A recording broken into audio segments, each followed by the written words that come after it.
अम्मा बाद फ़अऊज़ु बिल्लाहि मिनश शैतानिर रजीम। बिस्मिल्लाहिर रहमानिर रहीम। क़ाल तबारक व तआला फ़ी कलामिहिल मजीद।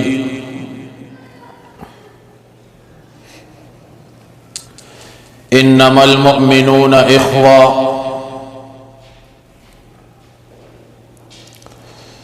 वक़ाल नबी सल्लल्लाहु अलैहि वसल्लम मन नफ़्फ़सा अन मुअमिनिन कुर्बतम मिन कुरबिद दुनिया नफ़्फ़सल्लाहु अन्हु कुर्बतम मिन कुरबि यौमिल क़ियामा वमन यस्सरा अला मुअसिरिन यस्सरहुल्लाहु अलैहि फ़िद दुनिया वल आखिरा वमन सतरा मुस्लिमन सतरहुल्लाहु फ़िद दुनिया वल आखिरा वल्लाहु फ़ी औनिल अब्दि मा कानल अब्दु फ़ी औनि अख़ीह वमन सलक तरीक़न यल्तमिसु फ़ीहि इल्मन सहलल्लाहु बिही तरीक़न इलल जन्ना वमज्तमअ क़ौमुन फ़ी बैतिन मिन बुयूतिल्लाहि तआला यतलून किताबल्लाहि वयतदारसूनहु बैनहुम इल्ला नज़लत अलैहिमुस सकीना वग़शियतहुमुर रहमा वहफ़्फ़तहुमुल मलाइका वज़करहुमुल्लाहु फ़ीमन इंदहु वमन बत्तअ अमलुहु लम युस्रि' बिही नसबुहु औ कमा क़ाल अलैहिस्सलातु वस्सलाम इन्नल्लाह व मलाइकतहु युसल्लूना अलन नबी या अय्युहल्लज़ीना आमनू सल्लू अलैहि वसल्लिमू तस्लीमा। शौक़ व मुहब्बत सरा दरूद शरीफ हुआए। अल्लाहुम्मा सल्लि अला मुहम्मद व अला आलि मुहम्मद कमा सल्लैता अला इब्राहीम व अला आलि इब्राहीम इन्नका हमीदुम मजीद। अल्लाहुम्मा बारिक अला मुहम्मद व अला आलि मुहम्मद कमा बारकता अला इब्राहीम व अला आलि इब्राहीम इन्नका हमीदुम मजीद। ज़मा इज़्ज़तमंद मुसलमानानो रुनो और कोरोना के औरेदुन को ख़ुएंदो मेंदो हज़रत अबू हुरैरा रज़ियल्लाहु अन्हु द नबी करीम सल्लल्लाहु अलैहि वसल्लम दा इरशाद मुबारक कम चिस्तासो मख के मा तिलावत को दाए ओ फरमायो। दे हदीस की योसो खबर दा जिक्र शवी दी और डेर क़यामती खबरी दी कमुंग दे बांदे अमल उको दा मखबला जिंदगी के दा खबर रावस्तले नदे के डेरा ज़ियादा खुशहाली और कामयाबी दा ज़मास्ता दा पारा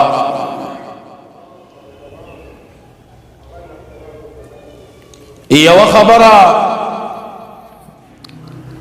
आगे के दा उवेलेश्वला छि नबी करीम सल्लल्लाहु अलैहि वसल्लम फरमाई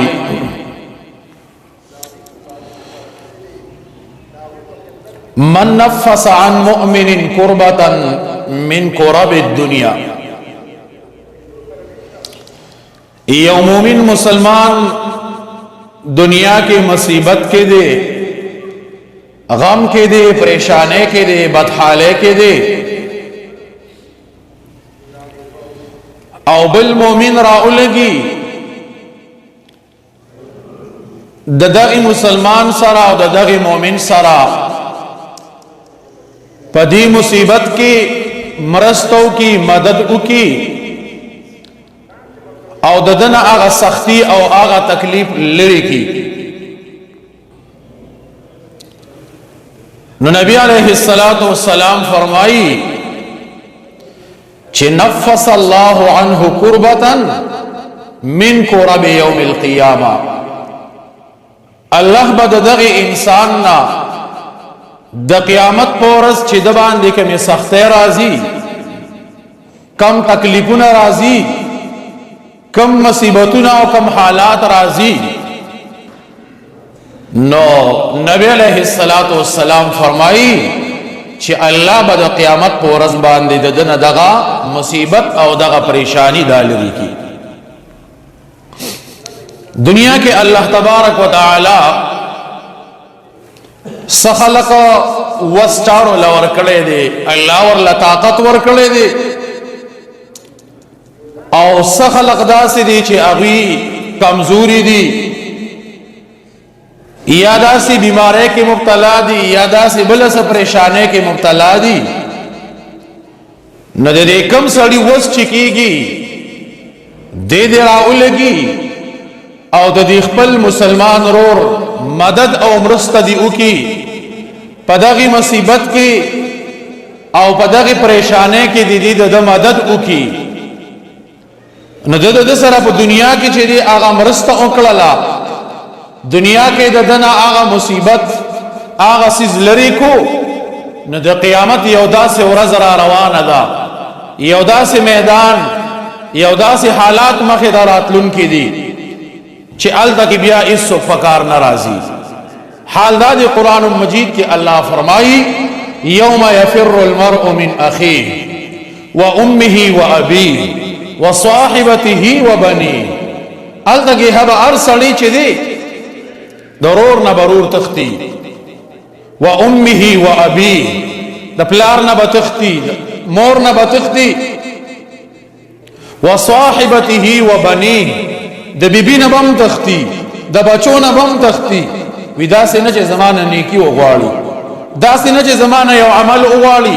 ځکه ما ته غزال ضرورت دی. نو هغه سخت ورځ باندې به الله دغه انسان نسل لري کی، هغه مصیبت، هغه غم، هغه پریشانی دا به نه لري کی. نو دا حدیث یو جمله هغه دا شولا من نفس مؤمنا کربتا من کرب الدنیا، چا چې دی یو مومن مسلمان نه یو مصیبت لري کو د دنیا د مصائبونه، نو الله تبارک وتعالى به دغه انسان نه د قیامت په ورځ باندې دغه مصائب او مصیبتونه دا لري. او بیا دې دویمه جمله کې نبی کریم صلی الله علیه وسلم فرمایي ومن يسر على معسر يسر الله عليه في الدنيا والآخرة. یو تندست دی، غریب دی، او تا پاغه باندې اسانتیا پیدا کړله. مثال په تور باندې زمانہ چا قرض سیز وړې دی، یہ زمانہ قرض پیسې اغستی دي، میاشتې مو سره ما یخې دي چې میاش بعد به مال خپل پیسې راکې. نو پکار خدا دا چې دا حق دا بل انسان ډایرک ادا کی. خو میاش پوره شوا دغه سره پیسې نشتا، یا بل ملګری لاړ هغه ته وی چې ما د پلان کې سره میاش ټیم یخیو پیسې را سره نشتا، او مالا پیسې را کچ داغه دا قرض دا خلاص کم تعالی بدر کم. نو یو صورت دا دی چې داغه لا پیسې ورکړي ناغه د مصیبت نخلاص کو، یا دا قرضدار را ولګید او دته وی چی با چې سټیم د سره شوي دا پیسې به مال راکې، اسانتی باغه قرض والا باندې راوستا. نو نبی علیہ الصلوۃ والسلام فرمایي، نبی علیہ السلام فرمایي چې یسر الله علیه فی الدنیا والآخرہ، الله په دې انسان باندې په دنیا کې او اسانتی راولي اخرت کی بابیم اللہ پاک اسانتیا راولی. دا حدیث دویمه ټوکړه دا شوله موږ دی دنیا کې پاتې کیږو زموږ د خلکو سره معاملات راځي چې موږ داسې اخلاق داسې کردار ادا کو چې موږ چا باندې تنګسیا رانولو موږ چا ته تکلیف ور نکو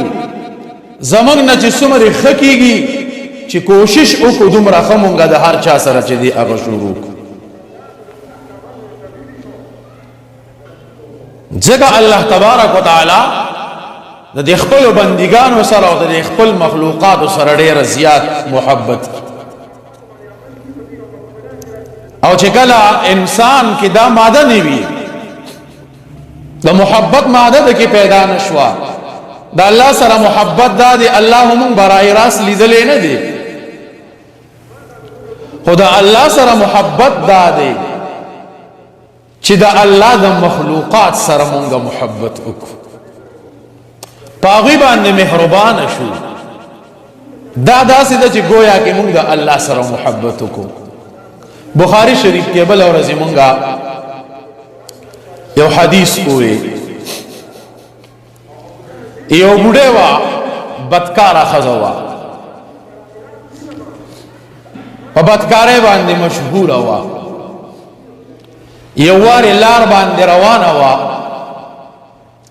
سپې دې سپې اغا داسې تندې اغستې دې جبه بار تر ایستلې ده او داسې خټې دي هغه خټې سټي دغه خزه چې او قتل دغه بدکار خزه نو دنو هغه سپې وته نشو رسېدي خپل پیزار خپل بوټ یا پړنۍ ویستلا او هغه ورخکته کړه پاغي کې اوبر او خېجولې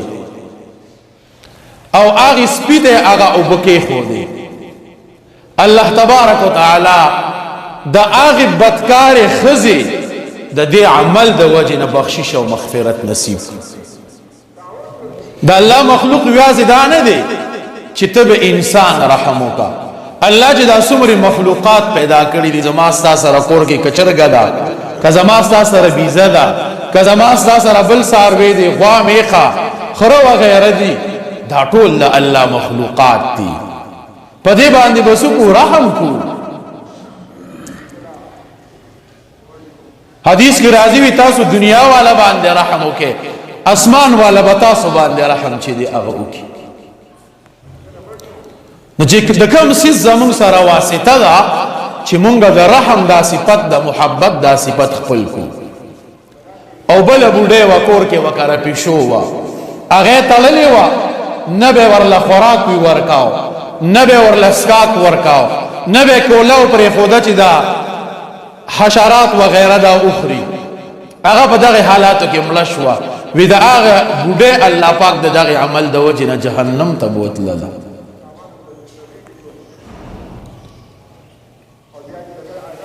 نو چې مونږه کې د رحم دا صفت دا شي دا پیدا شي الله په خپل مخلوقات باندې ډیر زیات خفه کیږي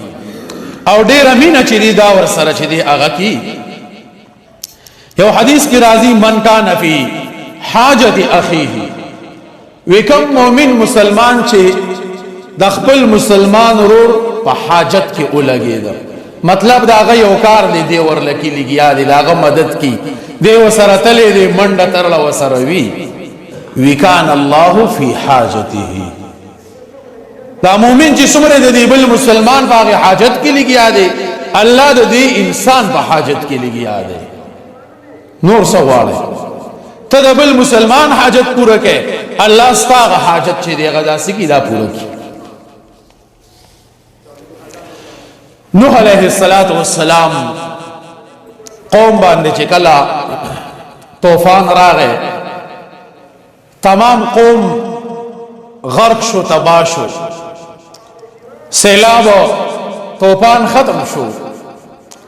نوح علیہ السلام ته الله فرمایل وی د ټیکرو سولوخي روخ کا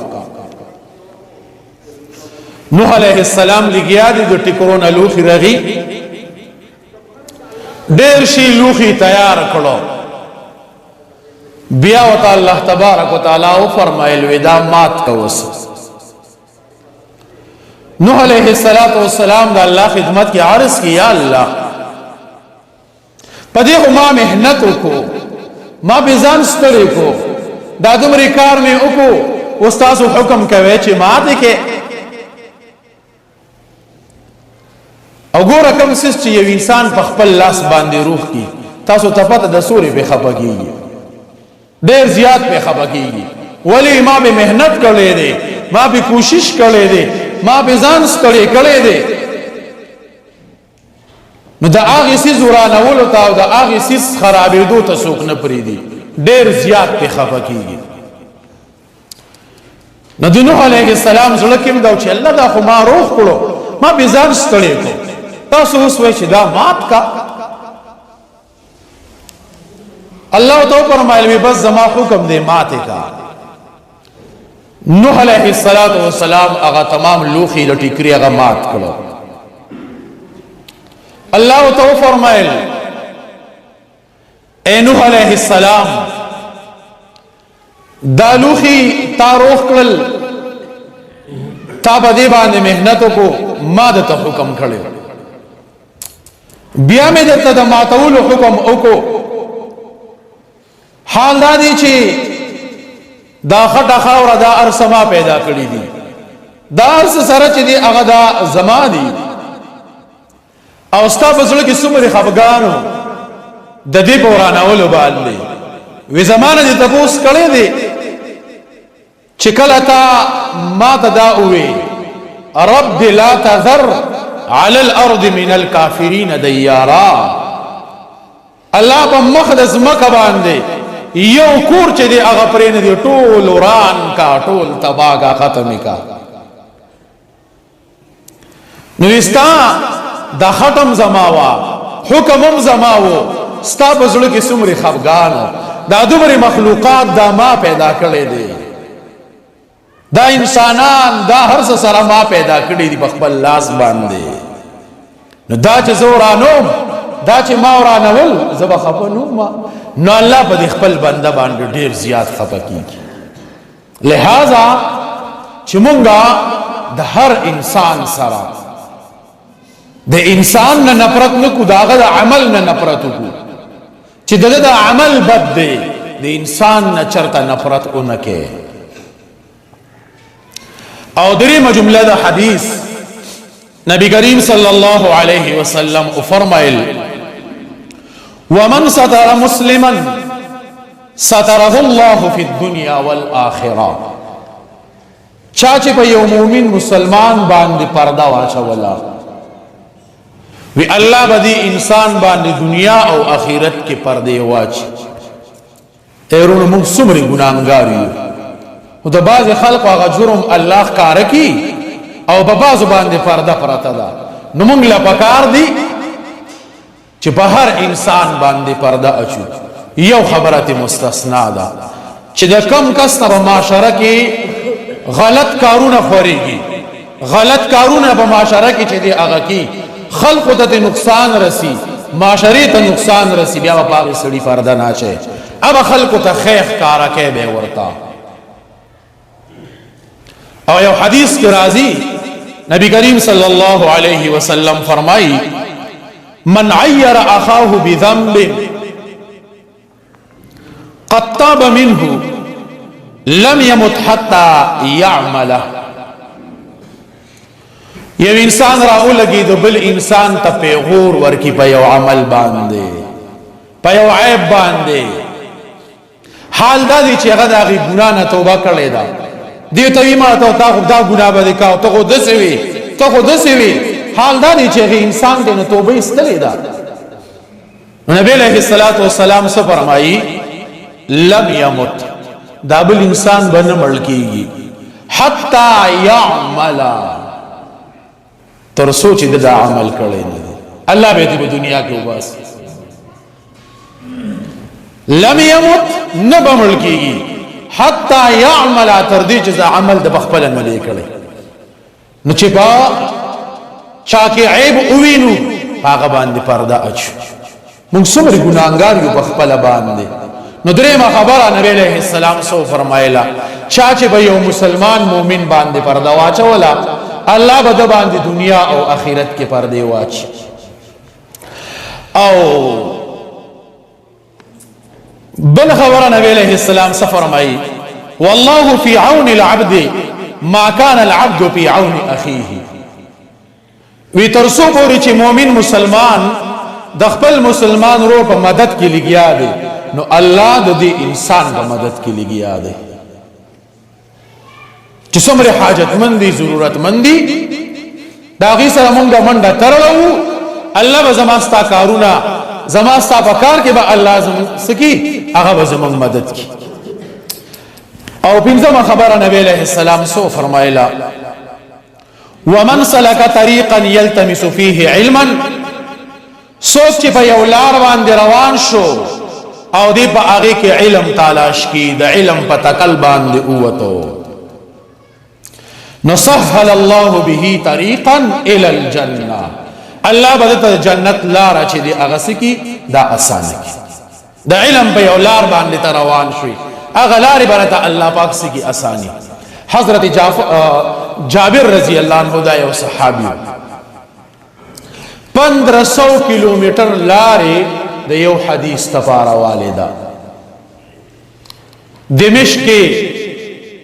شام علاقہ کے یو بل یو صحابی دے راوی دے دا یو حدیث جابر رضی اللہ عنہ دا اوریدی چې د نبی علیہ السلام یو حدیث دی د سرا د براہ راست اوریدلې دی وخو سورلی برابر کلو 1500 کلومیٹر لارے دغه یو حدیث تبارا اوهلا چکل دی شام او دمشق ته ورسېدو کور معلوم کو ملاقات وشو هغه صحابي ته تپوس کی په کم غرض راغلی وی بس په دې غرض باندې راغلم چې ستا سره د نبی علیہ السلام یو حدیث دی هغه راته چې دی هغه اوایل تهجد په بارا کی هغه بدرته ویم خدای نه مخکې یو حدیث ترته ویم او دا ټوکړې ورته وې چې من سلک طریقا څوک چې روان شو په یو لار باندې یلتمس فيه علما او دې باغې کې علم تلاش کی د علم په تکل کې اوته سهل الله به طریقا الى الجنه الله به د جنت لارې چې د اسانی کی. بهرحال حدیث یو ته وې بیا ته زما سره به ډوډۍ خوري. جابر رضی الله عنه ورته وی نه ډوډۍ د سره نه خورم. ولې لکه ډوډۍ نه خوري؟ وی زما غرض زه صرف په دې مقصد باندې راغلم چې دا حدیث از دکم زما بل مقصد نشتا په دې مقصد کې چې زما سره بل څه شریک نشي چې هغه څه ډوډۍ ده او د قشان د خپل وخت او خود واپس چې دی هغه روان شي. او بل خبر نبی علیہ السلام حدیث کی سو فرمائلا وما اجتمع قوم فی بیت من بیوت اللہ او آغا خلق یا نجمع کی گی آغا قوم پا یو کور دا اللہ پاک کی چیغی پا کسو کی دا اللہ تبارک و تعالی کلام قرآن مجید پا کی اولولی ویتدارسونه او آغا دا یو بل سر درس کی دا یو بل سر ازدکڑ کی یو بل تے چی دی آغا سکی آغا وائی نو الا نزلت عليهم السكينه الله په دې باندې وي سکینه رحمت دا چې دې اغرا نازلي وغشيتهم الرحمه او دا الله رحمت دوی راګیر کړی وي او بیا وی وحفتهم الملائکه فرشتو راګیر کړی وي رحمت به راوريږي. دا کوم د مدارس دا ماحول چې ما ته دروغ دی ګوري دا اسنه ګڼو. او بل سوی الله وذكرهم الله في من عند الله په خپل مجلس کې یادي دا الله چې کوم مجلس دی پاره کې د دې خلکو ذکر چي دي هغه کې. او اخیره خبره نبی علیہ السلام سو فرمایلا ومن بطأ عمله څوک چې خپل عمل ورستو کړو لم يسرع به نسبه نسب به مخکینه کی چې په عمل کې انسان ورستو پاتې شو کنه نو نسب نشي مخکې کولای. د نوح علیہ السلام زوی ته وګوره د پیغمبر بچی دی خو چې کله خبره ونه منله الله تبارک نو عمل مخکې نه کو نو انسان چې په عمل کې ورستو پاتې شو نسب چرته چې دی هغه نشي مخکې کولای. د دې وجې نه ورونو چې مونږ په خپل عمل باندې کوشش وکړو اگر چې مونږ په نسب کې کمزوري یو لاندې یو کوز یو لیکن چې په عمل کې مونږ ځان هغه اوچت مرتبه ته ورسو ځکه الله تبارک وتعالی د چا نسب ته نه ګوري د چا مال ته نه ګوري د چا حسن ته چې دی هغه نه ګوري بلکې د انسان عمل ته چې دی هغه ګوري د دې وجې نه چې مونږ په خپل ځان په خپل عمل باندې کوشش وکړو دا کوم شپږ خبرې چې حدیث کې ویلې شوې دا عمل کې چې دی هغه راولو واخر دعوانا ان الحمد لله رب العالمين